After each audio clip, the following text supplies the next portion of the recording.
So today, if none of you beautiful lot come in the shop, what I will be doing is a blog on the website, getting the Daytona 675 up for sale, probably having a little bit of a dance to a bit of Matt Corby,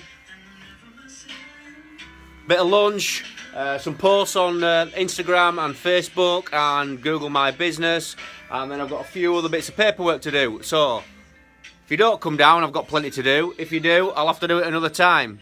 Have a great Sunday. I hope to see you. If not, I'm a busy boy. Alright, take care. Hectare? What's hectare? It's like a hectare, but a hectare, like a bigger hectare.